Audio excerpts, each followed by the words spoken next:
नमस्कार दोस्तों, मैं एस्ट्रोलॉजर लोकेश मुखीजा आपका स्वागत करता हूं लर्न एस्ट्रोलॉजी कार्यक्रम में। इस अध्याय में हम जानेंगे मीन लगन का चार्ट और तीसरे और आठवें भाव के मालिक यानी शुक्र देवता के बारे में।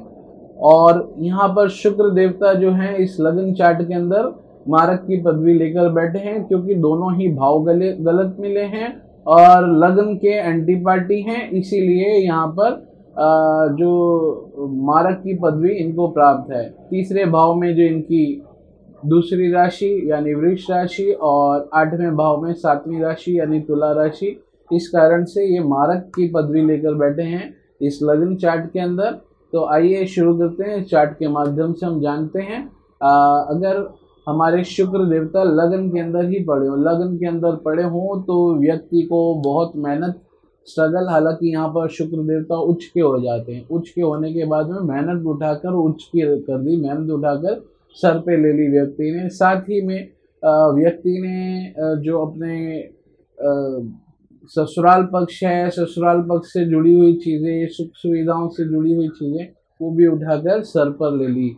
हो तो यहाँ पर गए उच्च के, लेकिन ये मारक की पदवी लेकर बैठे हैं, तो ये कहीं ना कहीं परेशानियाँ, टेंशन वगैरह व्यक्ति के जीवन में, क्योंकि ये टेंशन के भाव के मालिक है, मेहनत के भाव के मालिक हैं, छोटे भाई बहनों के भाव के मालिक है, पराक्रम के भाव के मालिक हैं। और जो शुक्र है वो जो आपकी गाड़ी, बंगला, सुख सुविधा, इस प्रकार का व्यक्ति का नेचर प्रवर्तित कर देगा और इस प्रकार की चीज़ें वो जीवन में सोचने लग जाएगा। और ससुराल पक्ष से काफ़ी जुड़ा रहेगा। कई सारे व्यक्ति के जीवन ससुराल वाले लेंगे, छोटे भाई बहन मिलकर लेंगे, तो उनके साथ में उनको साठगांठ व्यक्ति को रखनी पड़ेगी। तो यहाँ पर शुक्र आराधना साथ में जरूर करनी चाहिए, शुक्र की शांति जरूर करवानी चाहिए, क्योंकि शुक्र यहाँ पर एक तो चीज़ है उच्च का होता है, तो यहाँ पर अच्छे रिजल्ट देने के लिए इस हाउस के लिए तो बाध्य हो जाता है। लेकिन जो व्यक्ति का लाइफ पार्टनर होगा, लाइफ पार्टनर के लिए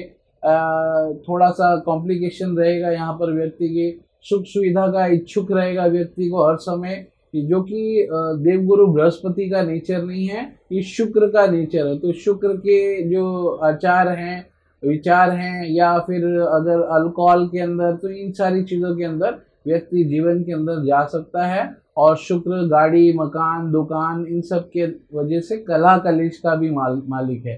तो शुक्र की वजह से कलह कलेश वगैरह होता है, क्योंकि लोग देखते होंगे आप सभी चीज़ों के लिए लड़ते रहते हैं। कोई गाड़ी के लिए लड़ रहा है, कोई सुख सुविधाओं के लिए लड़ रहा है, कोई मकान के लिए लड़ रहा है, और जितनी भी प्रोडक्ट्स वगैरह हम यूज़ करते हैं सबके कारक हमारे शुक्र देवता हैं। तो यहाँ पर शुक्र देवता लगन के अंदर आकर उच्च के तो हो गए हैं, लेकिन इस लगन चार्ट वाले के लिए बहुत ज़्यादा अच्छे रिजल्ट एक्सपेक्ट नहीं करनी चाहिए। यहाँ पर एक न्यूट्रल जो रिजल्ट देंगे हमारे शुक्र देवता, मेहनती व्यक्ति को जरूर बना देंगे, पराक्रमी व्यक्ति को जरूर बना देंगे।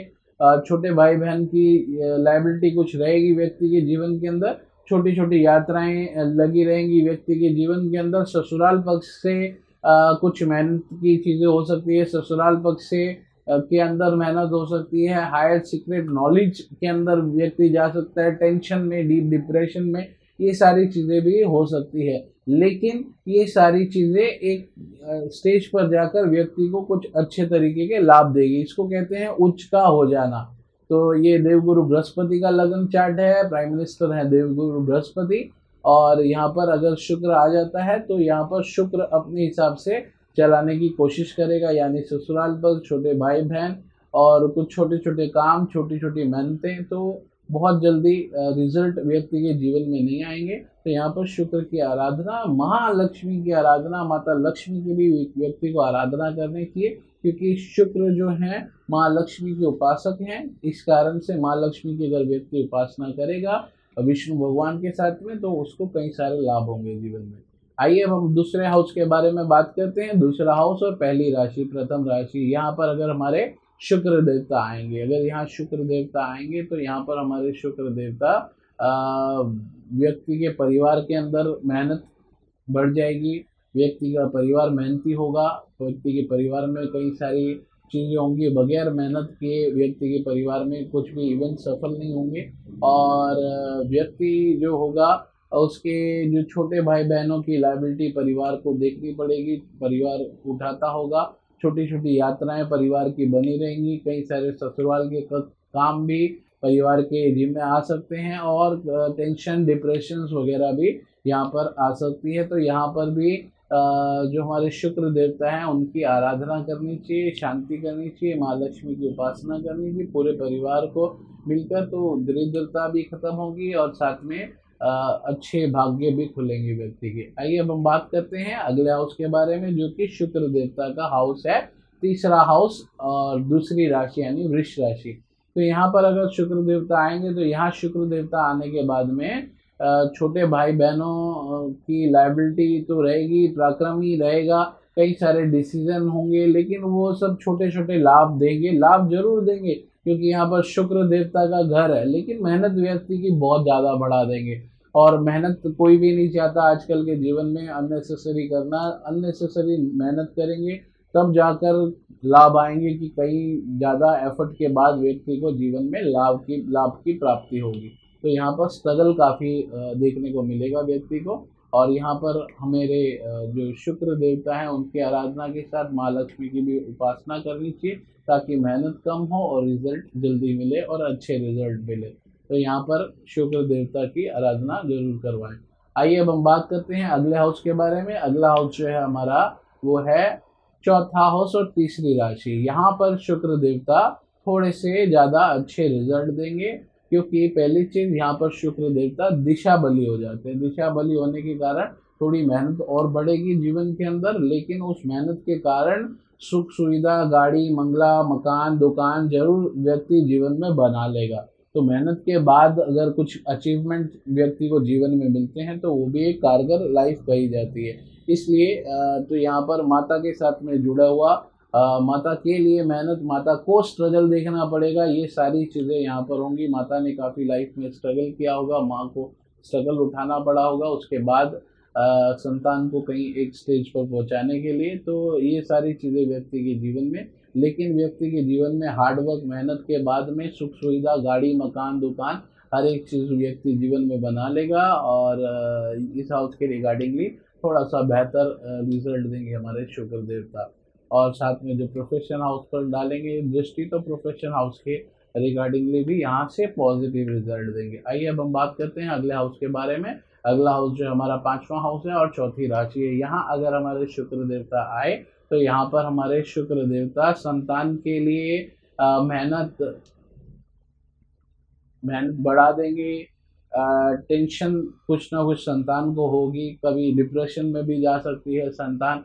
तो यहाँ पर भी शुक्र आराधना, शुक्र प्रार्थना करनी चाहिए, साथ में माँ लक्ष्मी उपासना जरूर करनी चाहिए। यहाँ पर अगर शुक्र देवता की प्लेसमेंट इस हाउस के अंदर भी है तो यहाँ पर अनसर्टेन गेन, अचानक से होने वाले लाभ, पुत्री के योग यहाँ पर जरूर बना देंगे शुक्र देवता, क्योंकि पुत्री कारक है, फीमेल प्लैनेट कहा जाता है और चंद्रमा भी पुत्री कारक ग्रह है। तो यहाँ पर पुत्री के योग प्रबल हो जाएंगे पंचम हाउस में, चौथी राशि में।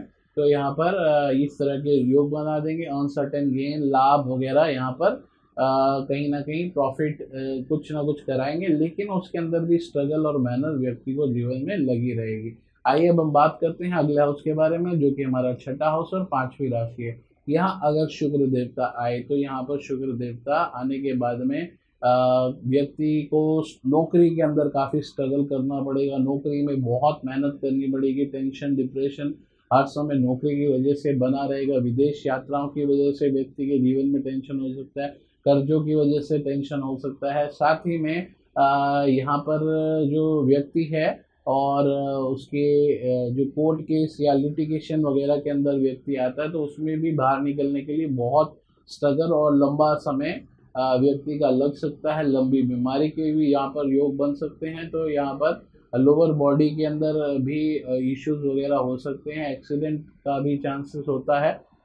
लेकिन यहाँ पर एक्सीडेंट के लिए यहाँ पर बड़ा दुर्घटना की जगह यहाँ पर छोटी दुर्घटनाएं होंगी या बड़े केस की जगह छोटे केस होंगे। तो ये एक थोड़ा सा पॉजिटिव पॉइंट कहा जाएगा। छठा हाउस है और यहाँ पर बहुत ज़्यादा अच्छे रिजल्ट यहाँ पर नहीं मिलेंगे, कुछ चीज़ों को छोड़कर बाकी सारी चीज़ों में टोटली नेगेटिव रिजल्ट। आइए अब हम बात करते हैं अगले हाउस के बारे में, जो कि हमारा 7वां हाउस है और छठी राशि है। यहाँ अगर हमारे शुक्र देवता आएंगे, अगर यहाँ शुक्र देवता आएंगे तो लाइफ के अंदर जो लाइफ पार्टनर होगा उससे प्रॉब्लम हमेशा बनी रहेगी।